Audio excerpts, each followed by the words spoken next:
Não há como falarmos sobre anemias hemolíticas sem antes compreender o papel do baço na fisiologia das hemácias. Uma das principais funções esplênicas é a chamada hemocaterese, o processo de remoção das hemácias velhas senescentes da circulação para dar lugar às hemácias novas que são continuamente produzidas na medula óssea. E uma das peculiaridades mais interessantes do corpo humano diz respeito justamente à relação que existe entre a estrutura, a arquitetura tecidual do baço e a sua função de controlador da massa eritrocítica. A gente observa aqui nessa imagem, né, uma representação esquemática de um corte histológico do baço, como que esse processo acontece em detalhes. O baço ele tem a peculiaridade de possuir uma circulação arterial terminal. A artéria esplênica, logo após penetrar no seu hilo, ela se ramifica em diversas artérias segmentares, que vão suprir especificamente segmentos vasculares do parênquima esplênico. O baço do indivíduo adulto, da vida extrauterina, ele é um órgão externamente homogêneo, mas o baço fetal é extremamente lobulado. E essa lobulação ela reflete a existência dessa segmentação vascular extrema. É uma circulação terminal. Se você tiver obstrução de uma artéria como essa aqui, que é uma arteríola central do parênquima, não há circulação colateral, não há anastomose com o leito vascular do segmento adjacente. É por isso que o baço é um órgão muito propenso a sofrer infarto, infarto segmentar, infarto em forma de cunha, porque ele possui uma circulação terminal. E a finalidade de ter um sistema vascular tão direcionado, tão separadinho, é justamente para você poder analisar o sangue em detalhes, que é isso que o baço faz. Quando as artérias lobares do baço viajam pela sua cápsula externa e penetram no parênquima, elas se transformam em arteríolas centrais. E a partir daí não existe mais ramificação. A arteríola central é a arteríola terminal do baço. E a gente observa aqui nessa imagem uma arteríola central penetrando profundamente no parênquima. Primeiramente, ela entra em contato com a chamada polpa branca do baço, que nada mais é do que uma bainha de tecido linfóide. Essa parede aqui de tijolinhos representam as células linfóides, linfócitos B, linfócitos T, que analisam detalhadamente a presença de antígenos no sangue. Uma das funções principais do baço, além da hemocaterese, é a função de defesa, a função imunológica, principalmente aquela relativa à identificação e destruição de patógenos capazes de invadir a corrente circulatória. Então, o baço reconhece antígenos e patógenos que estão viajando no sangue através do contato do sangue detalhado aqui com a polpa branca. Passada a polpa branca, o baço chega na polpa vermelha, também chamada de cordões esplênicos de Billroth. E é aqui que mora a grande peculiaridade histológica do baço. Como você repara na amplificação que nós fizemos, as artérias terminais, as arteríolas centrais do baço, elas não se conectam diretamente com o sistema venoso. É diferente de todo o resto do organismo, em que o sistema vascular é absolutamente fechado. Dentro do baço, lá no parênquima esplênico, nós temos uma pequena parcela de circulação aberta. A circulação aberta ela não é característica dos seres vertebrados superiores, ela é característica dos moluscos, de seres marítimos inferiores, de lesmas. Mas dentro do nosso baço, nós temos um pedacinho de circulação aberta. Repare que a arteríola central esplênica, ela termina jorrando, desaguando sangue dentro dos cordões esplênicos, dentro da polpa vermelha. E nesse ambiente, nós temos muitos macrófagos e células reticulares que lentificam o fluxo sanguíneo, que fica literalmente empapado dentro daquela esponja de tecido conjuntivo esplênico. Para o sangue voltar para a circulação sistêmica, ele tem que chegar até os sinusoides esplênicos, que são esses vasos em azul aqui, que terminam em dedo de luva. para ele passar, para ele voltar para dentro desses vasos, as células têm que se espremer por pequenas fenestras, que geralmente têm entre 2 e 3 micras de diâmetro. O diâmetro médio de uma hemácia gira em torno de 8 micras. Então a hemácia tem que se espremer, ela tem que ser capaz de se deformar para poder voltar à circulação sistêmica, uma vez que ela esteja nos cordões de Billroth. Então a hemácia tem uma certa dificuldade natural em entrar nos sinusoides esplênicos. Somente as hemácias saudáveis conseguem fazer isso. E além disso, a gente pode dizer que o interstício dos cordões esplênicos é um ambiente hostil para as hemácias, porque ali, além de macrófagos cheios de vontade de tirar, de comer as células defeituosas, né, de reconhecer qualquer alteração que essas células apresentem, há um ambiente de hipóxia, de uma certa acidose, de uma lentificação do sangue. Se a hemácia tiver uma idade já avançada, né, já tiver sido exposta a um estresse oxidativo natural que modificou as suas proteínas de membrana, que oxidou os seus lipídios da membrana celular, ela perde suas propriedades viscoelásticas, ela perde a sua deformabilidade. Então ela não consegue voltar para a circulação sistêmica aqui nesse ponto de circulação aberta nos cordões de Billroth nas polpas vermelhas. Ela fica mais tempo em contato com os macrófagos e os macrófagos, evidentemente, vão acabar reconhecendo marcadores de oxidação nas células e vão fagocitar essas células. Assim que é feita a hemocaterese. Uma hemácia senescente, uma hemácia já oxidada, ela fica mais tempo em contato com esses macrófagos e acaba sendo fagocitada, retirada da circulação. É importante entender isso para compreender as anemias hemolíticas, porque uma série de anemias hemolíticas vão acelerar esse processo natural de retirada das hemácias anômalas. Né? Se você tiver, por exemplo, alterações no citoesqueleto, se você tiver uma hemácia normal, porém opsonizada por autoanticorpos, os macrófagos vão reconhecer isso. Né? A hemácia não vai voltar para a circulação sistêmica, ela vai ter a meia-vida dela encurtada, porque ela é retirada de forma precoce aqui pelos macrófagos esplênicos. Então, compreender essa relação entre a estrutura do parênquima esplênico e o processo de remoção das hemácias senescentes ou hemácias doentes, anômalas, é simplesmente fundamental para a gente compreender as anemias hemolíticas. Okay? A grande maioria das anemias hemolíticas pode ser explicada por esse mecanismo aqui. Né? Diferentes defeitos justificam a mesma via final comum de retirada das hemácias, né? A aceleração desse processo de fagocitose no baço. Então, compreendida essa parte inicial, a gente pode começar a ver agora o assunto propriamente dito. Né? Então, a hemocaterese é o processo normal de retirada das hemácias velhas senescentes para dar lugar às hemácias novas, e ela tem um tempo médio, né, para cada hemácia em torno de 120 dias, período esse que corresponde à meia-vida normal de uma hemácia. A hemácia não consegue viver mais do que 120 dias porque ela é uma célula anucleada. Ela, uma vez que sai da medula óssea, tudo que está dentro dela é definitivo.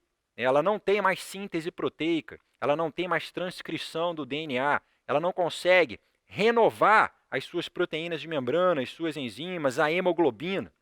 Então, com o passar do tempo, né, e leva em média 120 dias, ela vai sofrendo estresse oxidativo natural, né, o que modifica, como a gente viu, suas propriedades e leva à hemocaterese. Por outro lado, se nós tivermos uma aceleração desse processo, se a meia-vida das hemácias, por qualquer motivo que seja, se tornar inferior a 120 dias, nós temos uma situação chamada de hemólise. Né? A hemólise é o termo que se dá ao processo de retirada rápida das hemácias da circulação. Então, é diferente da hemocaterese por uma questão do tempo em que isso acontece. Né? É um processo não natural. A hemólise pode ser subdividida em dois subtipos principais, extravascular e intravascular.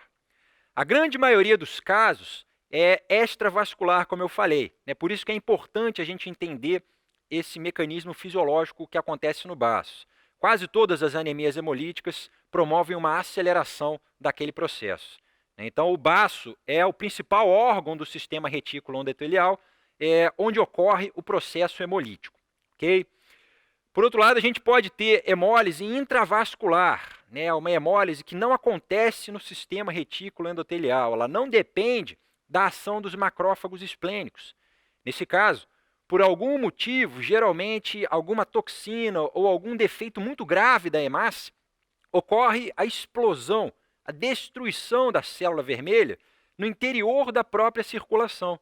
Né? E a grande peculiaridade da hemólise intravascular, e a gente vai ver a importância disso logo mais, é que, neste caso, né, que representa a minoria das anemias hemolíticas, você tem liberação dos produtos intracelulares da hemácia para o meio intravascular. Né? Você tem liberação dos conteúdos da hemácia para o sangue, o que é extremamente prejudicial.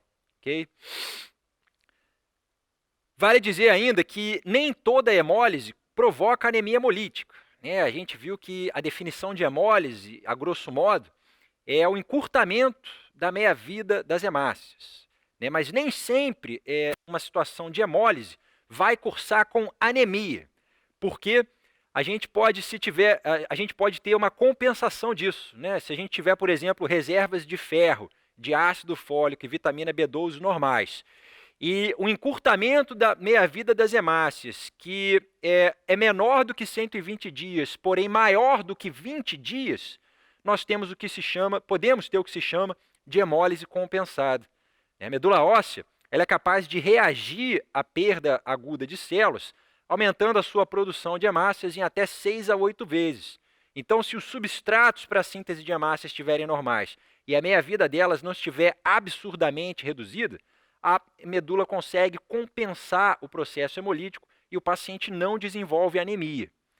Mas perceba que essa situação ela está literalmente com a corda no pescoço, ela está literalmente em cima do muro, né? Porque você pode chegar no máximo da capacidade de compensação medular e qualquer coisinha que interfira nisso pode desencadear uma crise anêmica, né? Uma crise anêmica aguda. O paciente está fazendo uma hemólise compensada.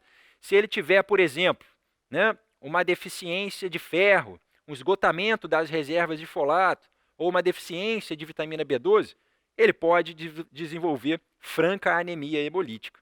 Né? Ou então, quando esse paciente tem a meia-vida das hemácias muito encurtada, né, abaixo de 20 dias, abaixo da capacidade da medula óssea em compensar a hemólise, né, mesmo que ele tenha todos os substratos em níveis normais, ele desenvolve anemia hemolítica.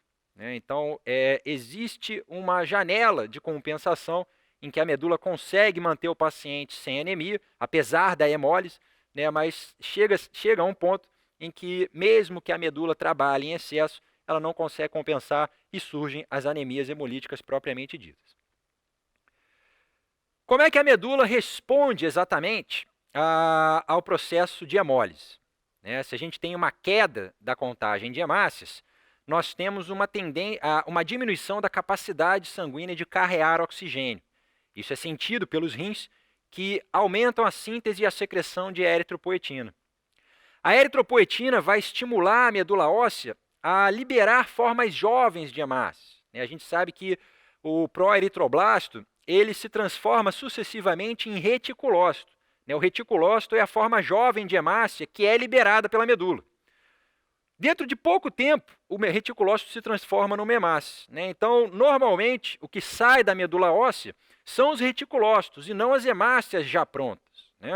Todo dia você tem hemácia saindo da circulação pela hemocaterese e reticulócitos entrando no seu lugar. Tanto que na contagem de células sanguíneas vermelhas, nós temos lá um percentual normal de reticulócitos. Quando o paciente tem um grande estímulo, a medula a responder à hemólise, um grande aumento da eritropoetina, você faz tipo um desvio à esquerda da série vermelha. Você libera formas eritrocíticas ainda mais jovens do que os reticulócitos. São as chamadas shift cells. Shift cells justamente porque é um desvio à esquerda na linhagem de maturação eritrocítica, onde você libera uma forma muito mais jovem de reticulócito. Então, quando o paciente tem uma anemia hemolítica, ele com certeza está liberando shift cells, além de reticulócitos. Então, você tem Da mesma forma que você tem numa infecção grave a liberação de bastões e às vezes até de formas mais jovens de leucócito, nas anemias hemolíticas intensas a gente tem a liberação dessas shift cells. Repare aqui no esfregaço de sangue periférico a característica dos reticulócitos, né? Nós temos aqui um esfregaço com hemácias normais e reticulócitos corado pelo azul de metileno novo, né? Todas as células adquiriram uma tonalidade azul. E eu identifico os reticulócitos pela presença desses pontinhos mais escuros no citoplasma, que são os retículos de RNA ribossomal residual. O reticulócito ele se caracteriza justamente por ainda ter algum conteúdo de RNA ribossomal, por ainda estar fazendo alguma síntese de hemoglobina nesse RNA ribossomal. Então, quando eu coro com o azul de metileno novo, eu identifico no esfregaço de sangue periférico essas células. Que, diga-se de passagem, você pode perceber bem aqui, elas têm um tamanho um pouco maior do que o das hemácias normais, né, que são aquelas que não têm esse reticulado de RNA ribossomal no citoplasma. Então, se eu fizer um esfregaço de sangue periférico, eu só identifico o reticulócito com uma coloração específica. Né? Mas se o paciente tiver uma anemia hemolítica e presença das shift cells no sangue, mesmo com a hematoxilina e eosina, eu já consigo identificar as shift cells, que são essas células que adquirem uma tonalidade mais arroxeada, né? E tem um tamanho muito maior do que o das hemácias normais, né? Maior até do que os dos reticulócitos. As shift cells não necessitam de uma coloração específica para serem evidenciadas. Elas já são nítidas, né, nitidamente identificadas no esfregaço de sangue periférico corado pela hematoxilina e eosina. E a sua presença leva a um termo descritivo chamado policromatofilia ou policromasia, né, que é justamente essa percepção pelo microscopista de células com coloração diferente daquela que a gente espera quando se utiliza a hematoxilina e eosina. Elas são mais roxas, elas são diferentes. Então, a policromatofilia no esfregaço de sangue periférico significa que existem shift cells na periferia. Ok? O paciente está tendo uma resposta medular muito intensa e um desvio à esquerda na série eritrocítica. O grande detalhe interessante aqui é que, por serem células muito imaturas, as shift cells demoram um pouco mais do que os reticulócitos para se tornarem hemácias. E a gente vai entender por que esse conhecimento é importante. Um reticulócito, como eu falei, demora em média 1 dia para se tornar hemácia. Isso ocorre naturalmente, mesmo em quem não tem hemólise. A minha hemácia está saindo da circulação pela hemocaterese, está entrando no reticulócito, que amanhã vai se tornar uma hemácia madura.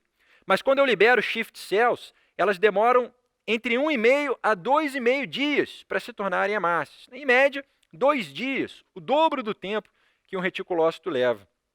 Por que isso é importante, gente?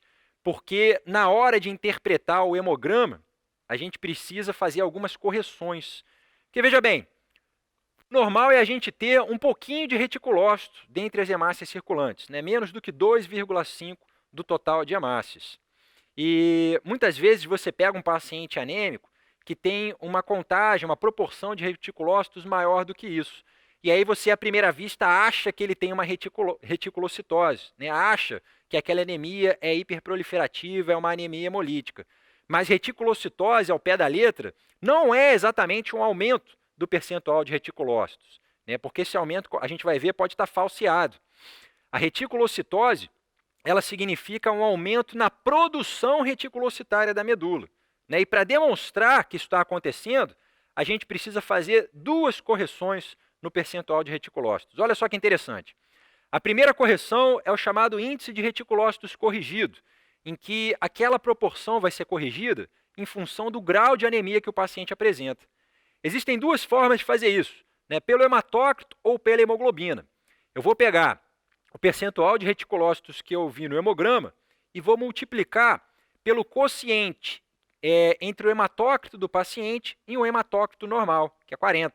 Né? Ou a hemoglobina do paciente e uma hemoglobina média normal, que é 15. Olha só esse exemplo. Eu tenho um paciente com 2 milhões de hemácias e uma hemoglobina de 7,5. O paciente está anêmico. Né? E o hemograma automatizado que eu solicitei me informa que existe 4% de reticulócitos. Isso aqui é com certeza uma anemia hiperproliferativa, uma anemia hemolítica com reticulocitose? Não, porque se você calcular 4% de 2 milhões, você vai ver que tem 80 mil reticulócitos. Né? Os reticulócitos normalmente variam entre 40 mil e 100 mil. Então, 80 mil está dentro da faixa normal. Né? Esse paciente não tem um aumento da produção de reticulócitos. Quando eu aplico a primeira correção, o índice de reticulócito corrigido, eu vejo que ele, na verdade, tem 2% de reticulócitos corrigido pela anemia. Né? Mas não basta a gente fazer isso. Se o paciente tem uma anemia intensa, eu espero que existam shift cells na periferia. E eu tenho que associar uma segunda correção, que é pelo tempo de maturação. Né? Eu vou pegar o índice de reticulócitos corrigido, como a gente já definiu aqui, e vou dividir por 2. Né? Vou dividir por 2 por quê? Porque a shift cell ela leva o dobro do tempo para amadurecer, uma vez que ela tenha sido liberada para a circulação periférica. Então, num determinado momento qualquer, pontual, que eu analiso o sangue do paciente, todas as células que não são hemácias maduras, né, aquele percentual que eu estou identificando como reticulócito, eu sei que metade é reticulócito, mas a outra metade é shift cell. Né? São as shift cells que foram liberadas há mais de um dia atrás. Então, a gente tem que dividir por 2 e criar o índice de produção reticulocitária. Eu vou definir que existe reticulocitose quando esse índice for superior a 2. Né? Quando eu tiver um aumento da produção de reticulócitos pela medula de pelo menos 2 vezes acima do normal. Então, a medula está reagindo, está aumentando a sua produção reticulocitária quando eu tenho um IPR acima de 2. Ok? É muito importante você compreender isso, né? E o fundamento dessas correções se baseia no tempo diferencial de maturação das células, para não se confundir e classificar uma anemia como hiperproliferativa com reticulocitose, quando, na verdade, pode se tratar de uma anemia hipoproliferativa. Então, a grande regra aqui é a seguinte: nunca aceite de cara o percentual de reticulócitos que ele informa para você no hemograma. Aplique sempre essas correções. Corrija para o grau de anemia e corrija para o tempo de maturação das shift cells. Ok? Esse é um passo muito importante na avaliação laboratorial das hemólises. Só para a gente relembrar aqui, né, não são apenas as anemias hemolíticas que causam reticulocitose. Existem outras formas anêmicas, como a hemorragia aguda, né, onde as células são subitamente retiradas da circulação e em que o paciente pode também reagir aumentando a produção reticulocitária da medula. Então, outra causa de IPR acima de 2 são as anemias pós-hemorragias agudas. Beleza? Como fica, então, o laboratório geral das hemólises? Né? A gente viu que pode ou não haver anemia, a gente viu que há um aumento da produção reticulocitária. Em todos os tipos de hemólise, sejam elas intra ou extravasculares, a gente vai encontrar também essas 3 alterações aqui. Ó. O aumento da bilirrubina indireta, que em geral não é muito significativo, né, exceto no recém-nascido, no neonato, que pode ter uma hiperbilirrubinemia indireta grave, né, eventualmente até evoluir para o kernícteros, a encefalopatia bilirrubínica dos recém-nascidos. Mas tirando o recém-nato, de um modo geral, a hiperbilirrubinemia não passa de 5 mg por decilitro. Né? O paciente faz no máximo uma icterícia leve. Esse aumento de bilirrubina indireta é explicado pela maior degradação das hemácias, que leva a uma metabolização acelerada da molécula de hemoglobina. A hemoglobina ela é composta pelas cadeias de globina e pelo grupamento M. O M é convertido nos macrófagos esplênicos em biliverdina, e a biliverdina é transformada em bilirrubina indireta, né, sendo enviada através do sangue para o hepatócito, que vai metabolizar essa bilirrubina indireta em direta e vai eliminar ela na bile. Ok? Você também espera um aumento da LDH, da lactato desidrogenase, toda vez que houver uma aceleração da destruição de hemácias, porque a LDH é uma das principais enzimas presentes no citoplasma dessas células. E a gente espera também uma queda, um consumo da aptoglobina.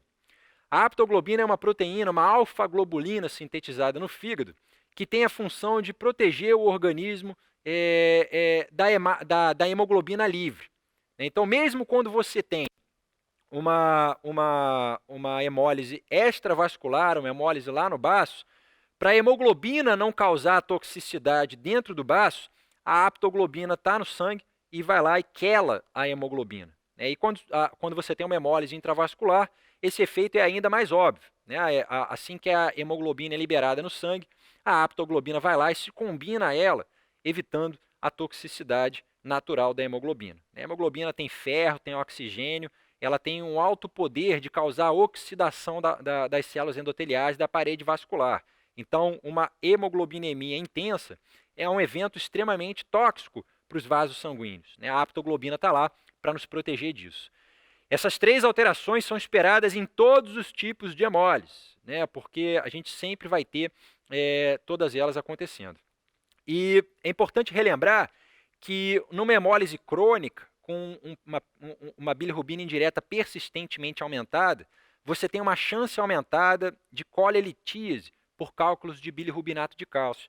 Essa é uma das principais complicações genéricas das anemias hemolíticas. Todas elas, intra ou extravasculares, podem cursar com isso. Às vezes até na infância. A gente sabe que doença litiásica biliar é uma condição característica de pacientes adultos. E quando eu encontro uma criança com litíase biliar, eu tenho que obrigatoriamente sempre pensar em hemólise crônica, justamente pelo fato da hiperbilirrubinemia indireta mantida. Como eu falei, a bilirrubina indireta é levada ao fígado e transformada em bilirrubina direta, que vai ser secretada na bile. Se você tiver um excesso persistente de bilirrubina direta na bile, você pode ter uma supersaturação de bilirrubina biliar, que culmina na formação de cálculos. E o tipo de cálculo é o de bilirrubinato de cálcio. Os precipitados, os cristais, são entre a bilirrubina direta e o cálcio, diferente da colelitíase mais frequente no adulto, que é uma colelitíase de colesterol. E essa diferença tem importância diagnóstica porque os cálculos de bilirrubinato de cálcio são visíveis à radiografia simples. Os cálculos de colesterol, eles são radiotransparentes. Mas quando você tem bilirrubinato de cálcio, o cálcio é radiopaco, você pode detectar esses cálculos pelo exame de radiografia simples, ok? Então, esse é um detalhe importante. Se você encontrar uma criança com isso aqui, pense em hemólise em anemia hemolítica crônica. Outro detalhe a respeito do laboratório de hemólise é relativo aos achados exclusivos da hemólise intravascular. A gente viu ainda há pouco características que acontecem em todos os tipos de hemólise, mas quando eu tenho hemólise intravascular, eu tenho especificamente isso aqui, além daqueles outros achados. Eu tenho liberação dos conteúdos da hemácia para o sangue, eu espero hemoglobinemia, ok? A hemoglobina livre no sangue, em geral, tem um valor inferior a 1 mg por decilitro, é um valor baixo. Mas nas anemias hemolíticas intravasculares, ela pode ultrapassar 50 mg por decilitro. Eu posso ter uma hemoglobinemia intensa, que inclusive muda a coloração do plasma. O plasma humano normal ele é amarelado, transparente, mas na vigência de uma hemoglobinemia, ele fica avermelhado, róseo. E isso passa também para a urina, justificando os 2 achados a seguir, a hemosiderinúria e a hemoglobinúria. Às vezes, o paciente não tem hemoglobinúria, ele tem apenas a hemosiderinúria, que é explicada pelo seguinte: quando a hemoglobina livre é filtrada no glomérulo, ela tende a ser rapidamente absorvida pelas células do túbulo renal, pelas células lá do néfron. E dentro dessas células, a hemoglobina é degradada na sua fração globina, que vai ser reaproveitada, os aminoácidos vão ser reaproveitados, e no grupamento M, que vai ser desmembrado em protoporfirina e ferro. O ferro livre, liberado desse grupamento M, ele vai se ligar à hemosiderina, que é uma proteína que faz o depósito de ferro no interior das células. Quando a célula tubular se saturar de hemosiderina, ela vai ser descamada. E isso aparece na urina do paciente na forma de uma hemosiderinúria. Como é que a gente visualiza a hemosiderinúria no EAS, no exame de urina? Aplicando o corante azul da Prússia, que é um corante específico para ferro. Então eu vou ver que tem células epiteliais, às vezes cilindros de células epiteliais, que ao azul da Prússia adquirem uma tonalidade específica, uma tonalidade meio rosa, que indica a existência dos depósitos de ferro. Né? Isso é chamado de hemosiderinúria. Você pode ter até cilindros apresentando essa característica. Eu vou ter franca hemoglobinúria se o processo for mais intenso e mais agudo. Né? Se a quantidade de hemoglobina que for filtrada no glomérulo, ela ultrapassar a capacidade de absorção tubular.